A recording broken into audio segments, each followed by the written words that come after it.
Thank you and good morning, everyone. So today's topic will be about very basic cell culture information. So selective antibiotics and antimicrobial agents that we routinely put in the cell culture.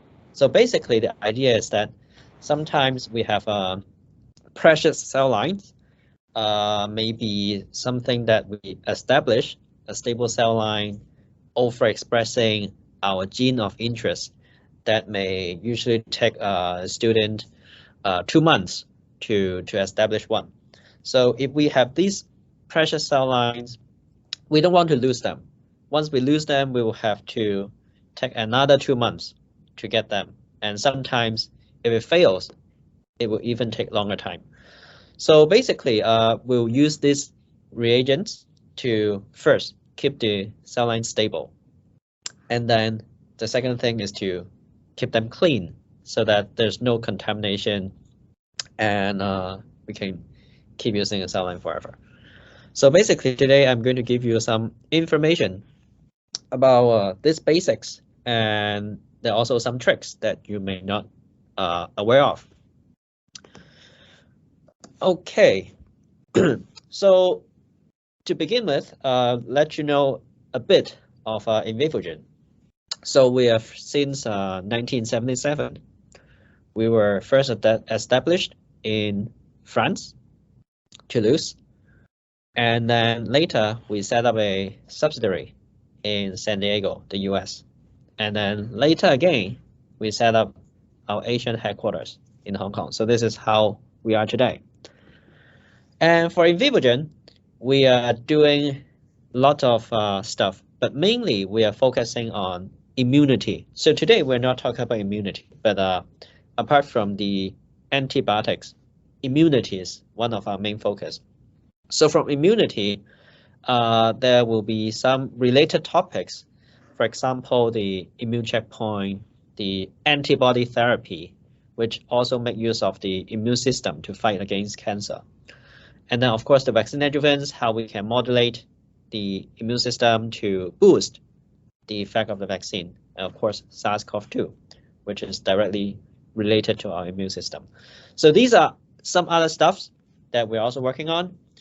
But so if you're interested, you're always welcome to take a look at these flyers on our website. But today we're really talking about going back to the basics, antibiotics. So we just randomly pick some publications online. So for example, some very good publications from Nature Communications and Science Advances. If we focus on the methods and materials, we can almost like 90% see that, like, of course, the publications has to work with the cell culture.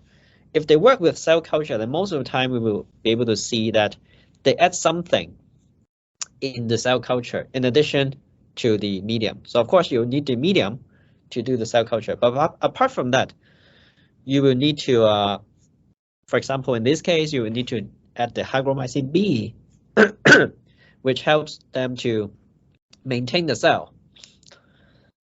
And in other cases, you also see that people adding normalcin from us, which is another antibiotics. And of course, the most famous one will be the pen strip, which almost everyone uses in the cell culture. So antibiotics are routine addition to cell cultures. But what they really do? So there are two types of antibiotics. The first one is the selective, and then the second one is the antimicrobial antibiotics. So to start with, let's talk about the selective first. Selective, this is the idea. This is in the case of bacteria, but it also applies to mammalian cell culture. In the bacteria, if we have a mix of different bacteria strain, we may add some antibiotics targeting the specific strains. So in this case, the antibiotics will kill all the blue bacteria.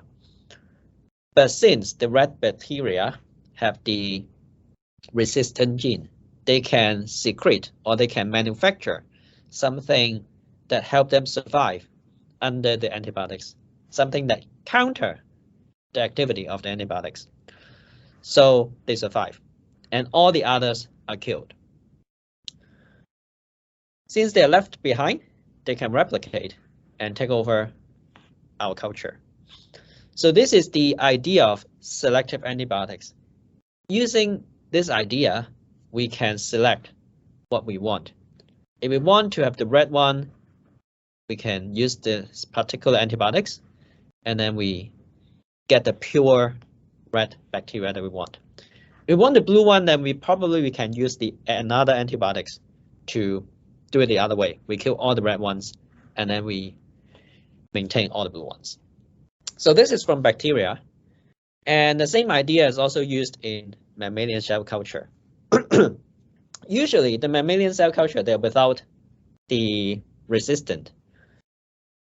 When we want to overexpress a certain gene of interest in a mammalian cell, we will transfect the plasmids.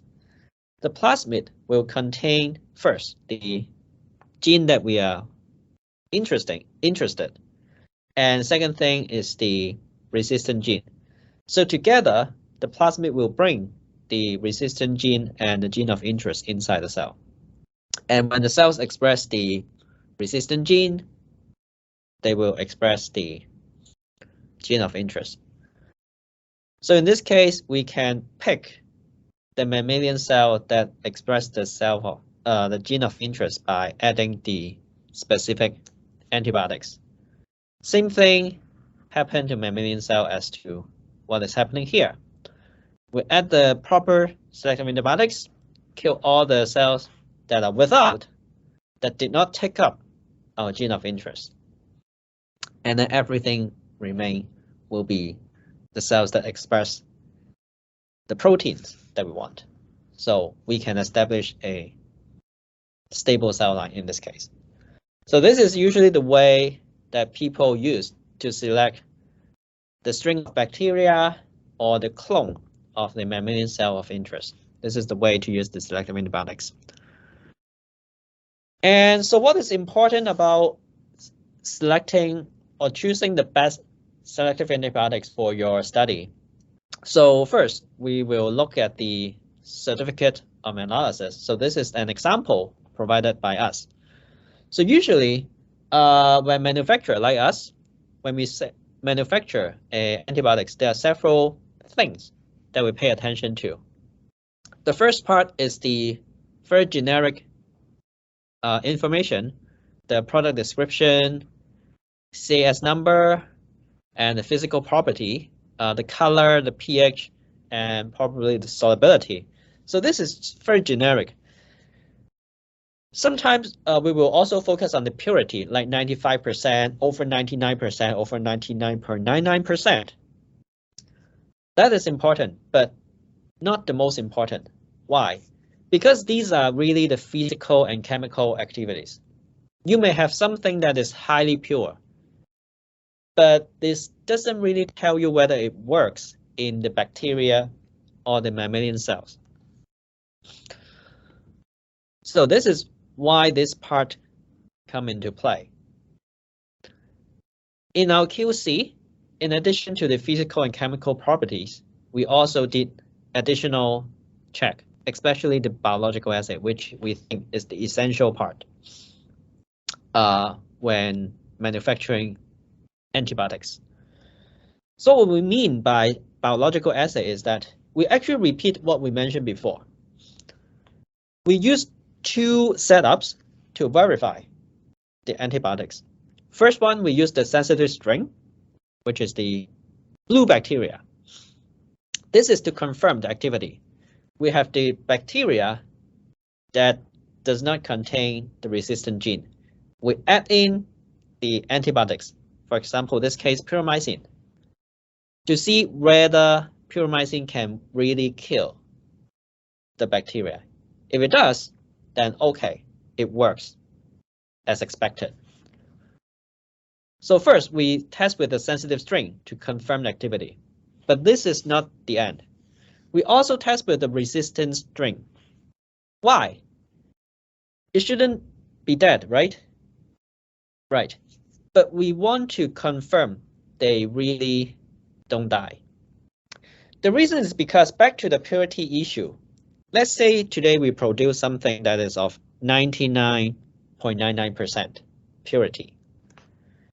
We want to know whether that 0.01% is toxic or not. Going back to the sensitive strain story, it kills. So it means it works, but not always. If you put in something really toxic, like chlorine bleach, it also kills the bacteria. But what we really want as antibiotics is that its selectivity.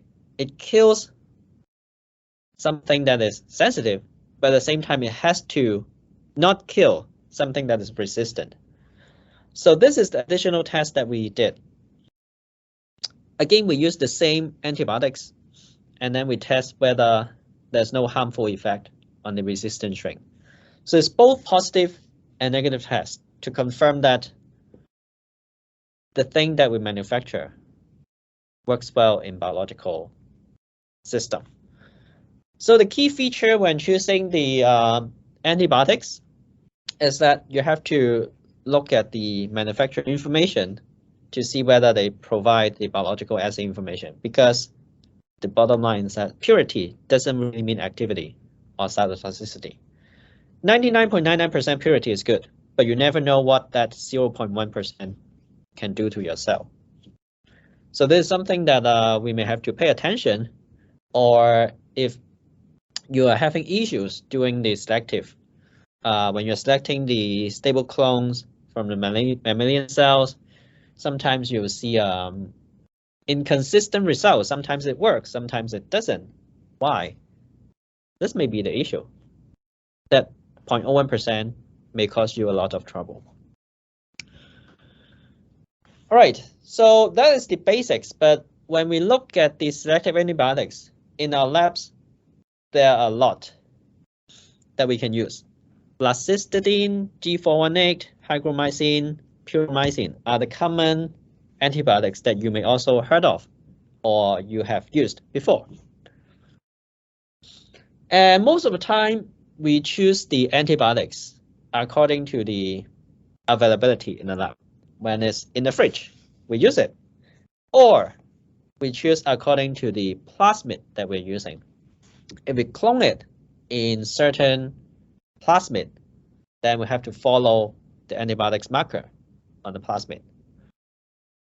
So this is okay, but something that you may not know, even I didn't know before, is that different selective antibiotics are actually very different in terms of the mechanism and also, most importantly, the efficiency. So on the top, this is the common translation mechanism. And for antibiotics to work, they actually target different sectors in this pathway. So they can stop the growth or replication of the sensitive organism. So for blascytidine, they target the ribosome, which is maybe this step. And then for G418, they target the elongation, which is this step. For hygromycin, again, targets ribosome, and also for puromycin, it targets ribosome. So they work differently. And so there's something that we usually don't pay attention to, and maybe it's something too complicated. So the more easy way to look at it will be by its effect. Let's say we don't really want to know what it does. We just want to know which one is the best. So we refer to several studies by comparing the different selective antibiotics, puromycin, blascytidine, COCin, blah, blah, blah. We can see they behave very, very differently, much more different than we thought. So this is the result. So they're evaluating the influence of selection markers on stable cell lines in human cells. So they're basically just repeating what we do on a routine basis in a laboratory. Transfecting the GFP plasmid, using the antibiotics to select, and after that, we see the efficiency. Here's the result. To blow your mind. This is the GFP expression from the HEC293 selected pools. So this is after selection. Let's say after 1 week or 2 week selection. So every single cell in the well contains the plasmid that we put in, theoretically. And in this well, with all the cells containing the resistant gene, we look at really how much protein is expressed. And here's the result. GFP fluorescence percentage of population. For hygromycin, 7.5% of 100% cells express the GFP. Mind you, this is the selected pools, not right after transfection. This is after selection of antibiotics. So in theory, everything should express the GFP. But in reality, 7.5 for hygromycin, 1% for neomycin, 3.3 for puromycin, 90% for seosin. So this is in 293, and they wonder whether this is just a fluke or just some error in the experiment setup. So they test it in another cells, HT1080. Again, when they look at the GFP expression level in the selected populations, this is the hygromycin. Basically, nothing. 1. This is the standard. Puromycin slightly better, 1.65, and then seosin much, much better. So from this, we now understand that we may have to change the way that we think how we can use selective antibiotics. They are not always the same. So of course, we can still choose according to what is available in the lab or what marker is available on a cloning plasmid. But the efficiency are not the same. We can't expect that when we establish a stable clone with puromycin will be the same as the one established by the hygromycin. And here, as a quick conclusion, they also mentioned that they identify seosin is the best selection agent for cell line development in human cells. Seosin-resistant populations exhibit better stability. And if they agree to rank the selective antibiotics, they rank seosin, then hygromycin, puromycin, then neomycin. So they're different. Not only one publication, but the additional publications finding pretty much the same thing. So this is in Johns Hopkins University, a very good university in the US. And they actually kind of have the same idea. They want to test the efficiency of different selection markers on cell expression. So this is their result. They put in the plasmid with different selection markers like neomycin, blastocytin, hygromycin in 293 cells. The cells are all the same. And the plasmid are highly similar. The only difference is the selection marker expressing the GFP. And so now they label the protein with the green signal, and then they check the expression intensity with the different selection markers. Neomycin Of course, they express because it's after selection, but not so good. Plasticity better, but if you compare to bleomycin resistant, which is zeosine, same thing as in this one, same antibiotics, zeosine. This is much better than the others in terms of the expression level. Not only from the microscopy, but if you take the cell lysate to do the Western blot, you'll see the same result. This is the actin control, this is the target protein, and this is the Western blot. You can see bleomycin, the zeosine, can give you the best clones, the best expression. So here they're mentioning cell lines generated with the bleomycin marker and selected in zeosine yielded cell lines that express the highest level of the recombinant protein. So again, this is telling us that selection antibiotics, although the idea is pretty much the same, but individually they behave very different and the efficiency can differ by a lot. Why? One possible explanation will be that different antibiotics provide you different threshold for survival. So the more easy way to understand will be to take neomycin as an example, compared to puromycin or plasticity or zeosine. When we overexpress, when we transfect the plasmid inside the cells, it's a random process. So some cells will respond better, some cells may respond not as good. So the result is that it will give you a kind of normal distribution of the cells that from expressing low level of the proteins to high level of the proteins. So this is like this, a kind of like normal distribution. Of course, it's not perfect, but you can see there's a range. Let's say from 10 to 10 to the power 3, 1,000 intensity.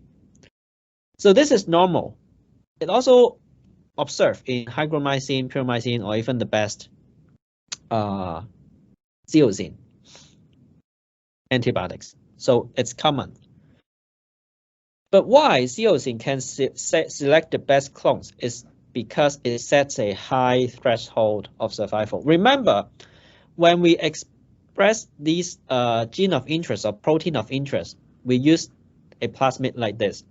So on one point, it expressed the gene of interest. On the other hand, it expressed the resistant gene, resistant protein. So by setting a high expression threshold, what we mean is that this is neomycin. If it's in the case of zeosine, everything that's low express the target gene, low express the resistant gene, they will not have enough resistance against the antibiotics. Right after transfection, this will be the case seen in every cell. But if you have the antibiotics that set a high threshold, every cells that have low expression will be dead, will be killed. So everything, let's say lower than this, will be clear. So the result is that it will only leave us this result. Only all the cells that express high resistant gene can survive. If they overexpress high resistant gene, they will also overexpress high target gene. So this is how certain antibiotics like zeosine can give you this. If we take a look at this picture, it may even be more clear what I meant before. For example, if you look at plasticity, you may be able to see some cells with high expression and some cells with low expression. But in the zeosine, you only see cells with a high expression. The reason is because in the case of zeosine, all these dim cells with low expression, they are all killed because they have low expression. They don't have enough resistant protein, so they're gone. So what you left is these cells and these cells, which expand and grow into this. All cells are with the high expression. So this is how different antibiotics can give you the different result. By setting a high expression threshold, you will eliminate all the cells with low expression. So it will give you a stable clones with high expression and also very stable and consistent expression among the cells. Basically, every single clone, single cell you pick from here are high expression. While if you work with plasticity, sometimes you will pick the cell with high expression, sometimes you'll pick the cell with low expression. Then it may mess up your experiment. So, Seosin, from the two publications, they are the best. But I'm pretty sure that not all of you have heard about Seosin. Most commonly used antibiotics in laboratory are G418 and probably puromycin. Not everyone knows Seosin. So what is it? What is it? It's a very nicely blue reagent. And what is so special about this is that it's solely manufactured by Invivogen. So you may be able to purchase it from somewhere else, for example, Thermo Fisher or other big brand names. But actually, every single vial of the Seosin that you can find in the world are all from our France headquarters manufacturing unit. So this is the Thermo Fisher scientific website, Seosin, Gipco Seosin, Selective Antibiotics. At the bottom, they mention Seosin is a trademark of Invivogen. So even for the Thermo Fisher Seosin, they purchased from us because we make every vial of the Seosin in the world. So it's not as well known as the others, but it works the best. And because we are the only manufacturer, we have complete control of the quality and specification. We only have this manufacturing unit in France. So basically it ensures every vial you get is the same quality. So there'll be even less inconsistent issue because, for example, puromycin, you can get it from a lot of different manufacturers and they have their own manufacturer facility, they have their own protocol to do it. So they can be quite different. But for Seosin, every vial is the same. So this is another slight advantage. So if you're having trouble doing the selection and if you want to find the best way to establish your stable cell line, so do pay attention to Seosin because this is really something that we would never think of because we think selective antibiotics are basically the same, but in reality, they're different. Right, so this is to keep the cell stable. At the same time, we want to keep them clean. And so that will need another type of antibiotics, which is the anti-contamination antibiotics. So this is the question from ResearchGate. And also a lot of times we will be asked about the same question. What is the source of contamination in my cell culture? If you go to the cell culture room, take a look at your cells.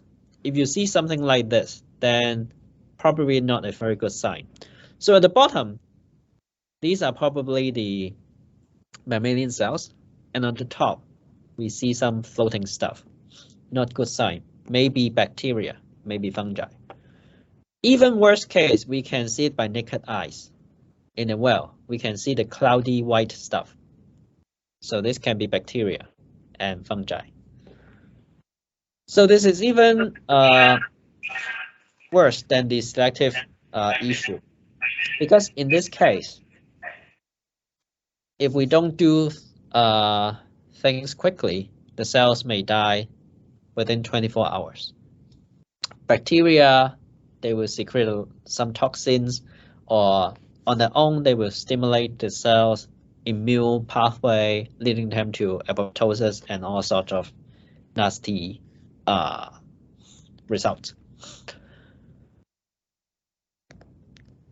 So how can we prevent contamination? So there are a lot of source for the contamination. The infrastructure, your hood, your culture media, your reagent, and your pipettes, and your equipments. But according to our experience, and also according to some cell bank report, so there are a lot of cell banks actually doing a very good studies of the contamination sources.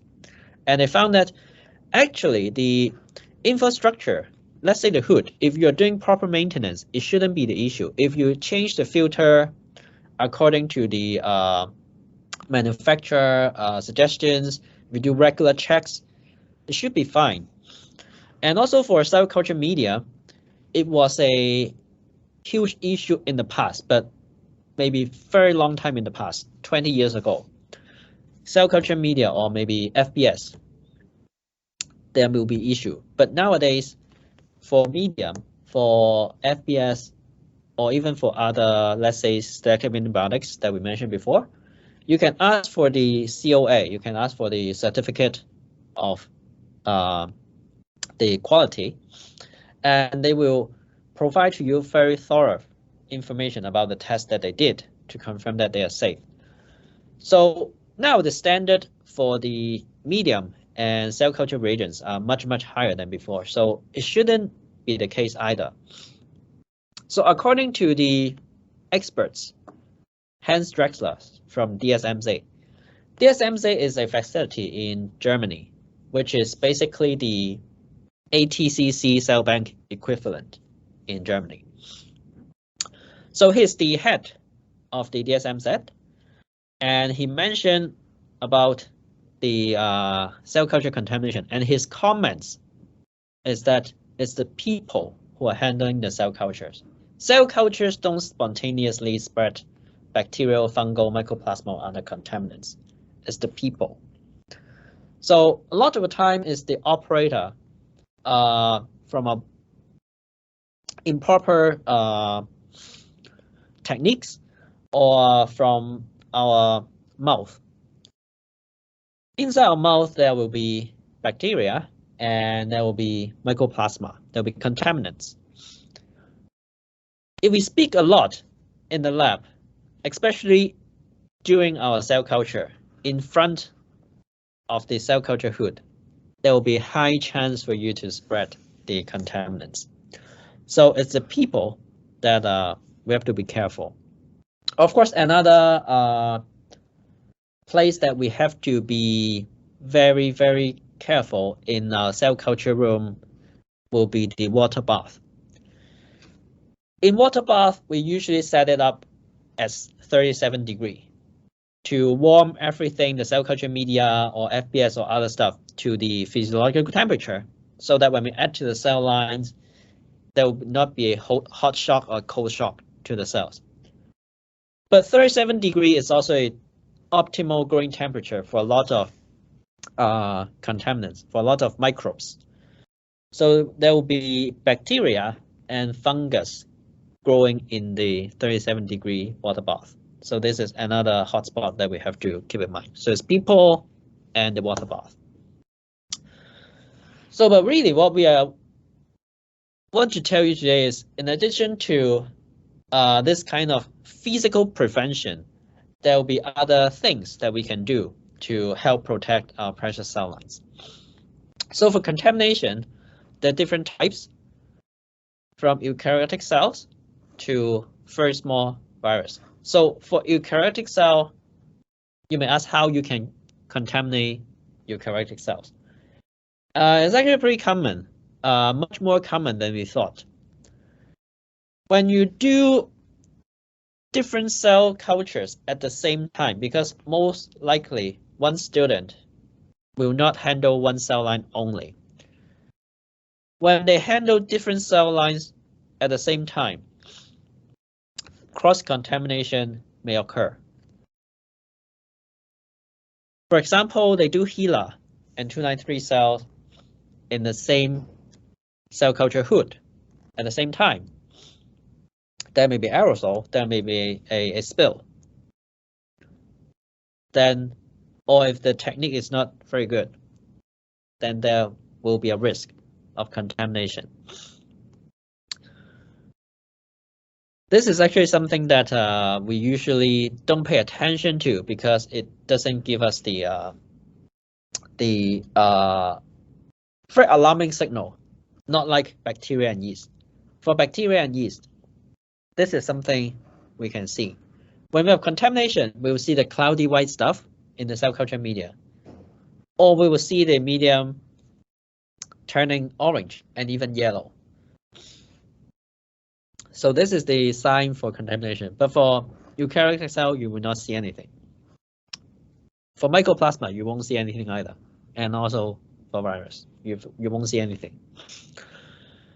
So these are two things that can be easily picked up, but not the others.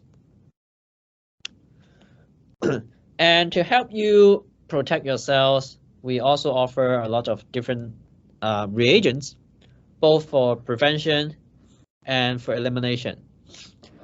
So the reagents that I would like to introduce to you today for prevention will be the almosine and also the promosine. So they can cover basically everything that we mentioned before: bacteria, yeast, fungi, and mycoplasma. A very commonly used reagent, preventive reagents in the labs will be penicillin and streptomycin, the pen-strep. They are good, but they only prevent bacteria, not even yeast and fungi. So nowadays, sometimes the manufacturer will provide a PSA, penicillin, streptomycin, and also the amphotericin B. So the amphotericin B will help prevent the yeast and fungi contamination, but still, the mycoplasma will be missing. So we offer the all-in-one package to prevent everything. And for example, there's a promosine. In addition to prevent bacteria, fungi, and mycoplasma contamination, it is especially designed for primary cell cultures, for cell lines, for cells that are particularly fragile or sensitive, which includes stem cells and 3D cultures. So this is one of the publications showing the effect of the promosine. So this author, they are establishing the patient-derived organoid from colorectal cancer tissue. And so they tested different conditions during the establishment, and here's the result.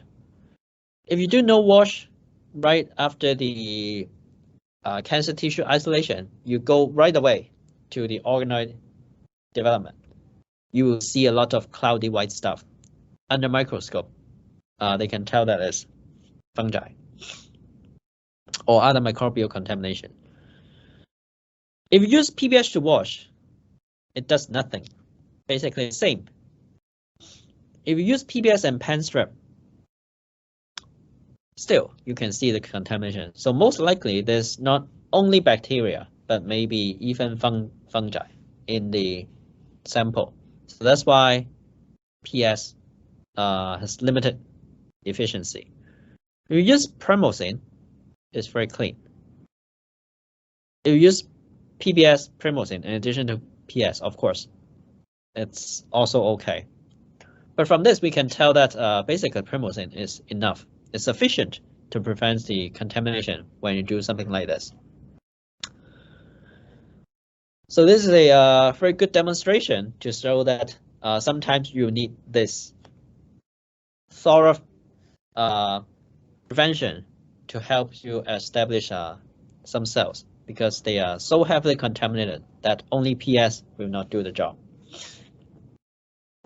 And from this, there's also another additional information showing you the safety of the reagent. So they are looking at the live cells percentage by comparing the before and after. So PBS and pen strip, and then primosine and PBS. So from this, comparing with PS and PBS, they see a slight increase in the live cells percentage in the PBS sample, and it's significant. While for primosine and PBS, although from time to time you may see some difference, but it's not significant. So basically, the primosine has nothing to do with the live cells percentage. So, or in other words, it means that there's no issue for cytotoxicity. While for PS, you may encounter slight cytotoxicity effect. So that was about the prevention of general contamination, bacteria, mycoplasma, and fungi. But if we look at the details, so going back to this graph, we find something that is of particular headache to scientists, to cell culture people like us. The problem is mycoplasma. Compared to bacteria and yeast, which can be spotted easily by the color changing of the media, or under naked eyes, we can see the white cloudy stuff. Mycoplasma is another animal. So, two things. First, it cannot be picked up by naked eyes or light microscope because it's too small. You can pick up by electron microscope, but no one does that when you check the cell lines on a daily routine. No one uses electron microscope to check the cell line. So it cannot be picked up easily, and it also passes through our 0.22 micron filters. When we do cell culture or when we want to sterilize things, the common thing we do is passing through filters. 0.22 is the standard. Even for medium or for FBS, we may pass it through the 0.22 micron filters. 0.22 is more enough to remove bacteria and of course yeast, but it's not small enough to remove mycoplasma because it's in that range.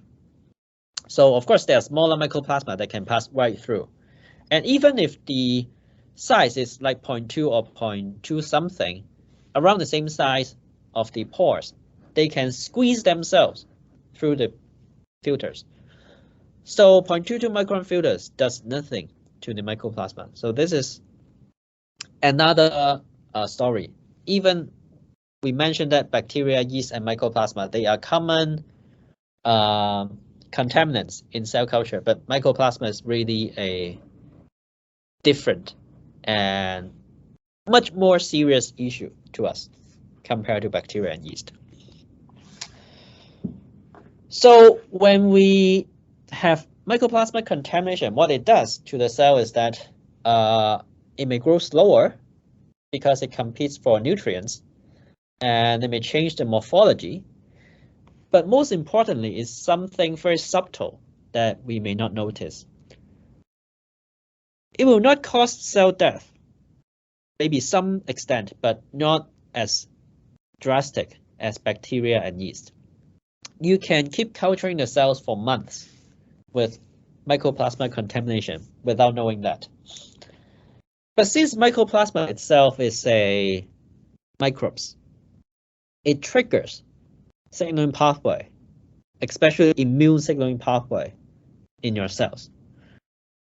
So if you are doing immune signaling, that will be a huge issue, because that means false positive to all your experiments, or a high background to all your experiments. Because the presence of mycoplasma will already activate everything before you even treat the cells. So we have to find some way to deal with the mycoplasma. So one way that we offer is the mycosine treatment, the plasmocene treatment that target mycoplasma. It's effective and safe, and this is the way that we do it. Like when you go to a doctor, you receive an antibiotics treatment package. You take it for 2 weeks, and after that, you're pretty much okay. So basically, it's same as the plasmocene treatment. You add it to the cell culture for 2 weeks, and after that, you perform another detection test. If it's negative, then you're okay. If it's positive, you continue for 1 more week and should be fine. So this is the way that we can deal with mycoplasma by adding certain antibiotics reagents in the cell temporarily to kill the mycoplasma. And so when we are doing treatments, sometimes the issue is not only about whether it can kill the contaminants. It's more about whether we can save the cell.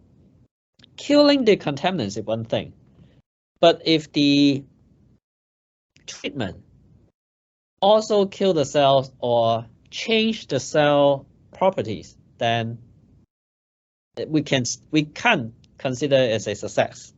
So it's still a failure, because even if we kill the contaminants, we do not save the cells.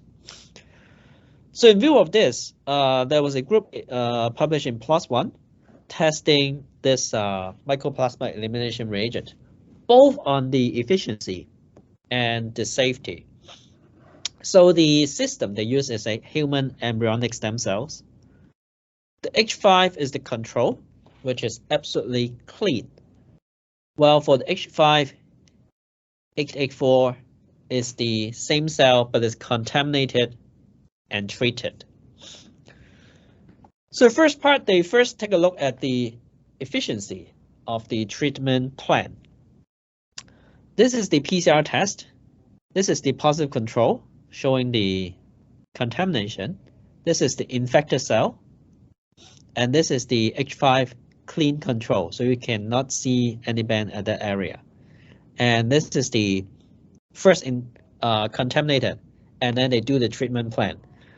After 7 days, you can see the reduction. Although it's not completely clean, but still, you can see the effect. And after 14 days, 2 weeks, it's clean, completely gone. Same as the negative. So this is okay. They kill the contaminants, but before they move on, they want to see whether it is like slight suppression, temporary suppression, or completely removal of the contamination. Because sometimes these drugs only temporarily inhibit. It doesn't really kill everything. And then when you remove the drug, once you take it away, the contamination will bounce back. So before they move on, they want to test this. So 6 months after the post-treatment, this is the 884 contaminated and treated. So you can still see it's clean compared to control. So first, they confirm that this treatment plan has complete elimination and there's no relapse, which is nice. But then moves to another concern that we mentioned. How about safety? So they did a very detailed test on different aspects to confirm the safety.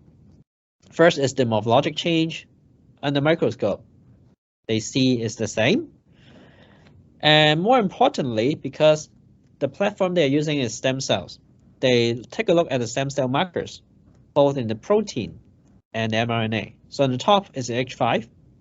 On the bottom is the contaminated and treated cells. For all the stem cell markers they tested, it's pretty much the same. Also protein, they pick several and they're the same. They take a look at the chromosome structure and there's no abnormal observation. After this, they are confident to take the test to a further level. Now we mentioned it's stem cells. So can they still be differentiated into different cell types after treatment?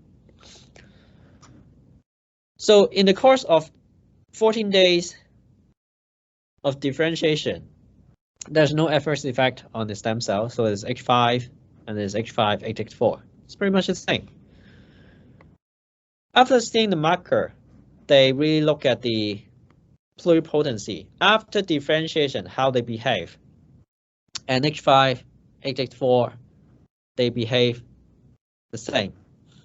Treated cells completely eliminates the contaminants and still be able to differentiate it into ectoderm and endoderm.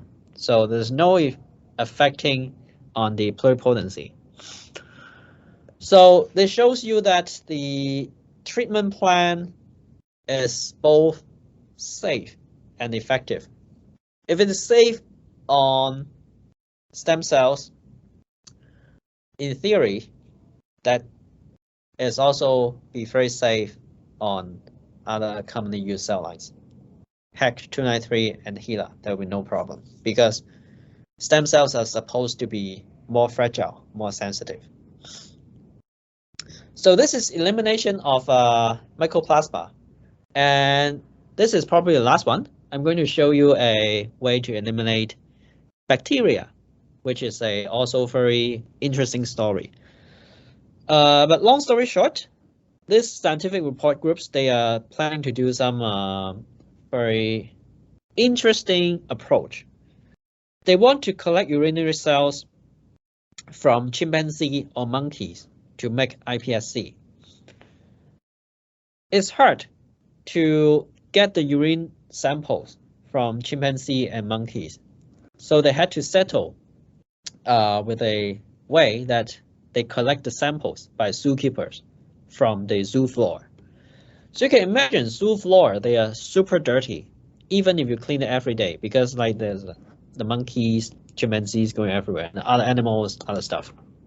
They have like feces, excretions everywhere.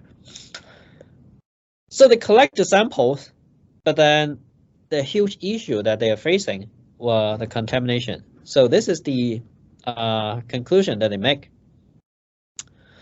Samples from chimpanzees, gorillas were collected by zookeepers directly from the floor, often with visible contamination. Initially, culturing these samples were not successful due to the growth of contaminating bacteria. So how can they finally do it? They still collect the sample, but they clean the sample with normal cure. Then isolation of and culture of urinary cells become possible upon addition of normal cure. So this is something that can kill bacteria. It's elimination, not as the same thing as pan-strep. Penicillin, streptomycin, they can be used against bacteria, but on a preventive basis. And you see the contamination usually is too late to use PS. But for this guy, it can be used for elimination, even for samples with visible contamination. It can save it. So if you have some precious cells that are contaminated, that you really want to save it, of course, a lot of people will suggest you to throw it away because this is the safest way to do to prevent cross-contamination or further contamination of the laboratory. But sometimes the cells are so precious that you cannot throw away. And in this case, you may consider using this kind of treatment to help save the cells. In addition to the cell culture, this can also be very helpful for some of you who may work with fungus, especially if your fungus is from the soil sample. When you get the soil sample, most likely, not only the fungus, you also get bacteria. But then you can use this to treat your soil sample to remove the bacteria, to obtain the fungus that you want, because this is bacteria specific, not targeting fungus. So there's another additional information for you. So at the end, this is the preventive and elimination antibiotics that we can use. And hopefully today I provide you some basic information about the selective antibiotics and the antimicrobial reagent, especially the interesting story about that not all selective antibiotics are the same. They can be of very different efficiency. So hopefully this can help you have a deeper understanding of what to choose, what to feed to your cells. You are what you eat, and this also applies to cells. So definitely make sure you know what you're putting in your cells. So I'll end here, and thank you very much, and I'm happy to take any questions.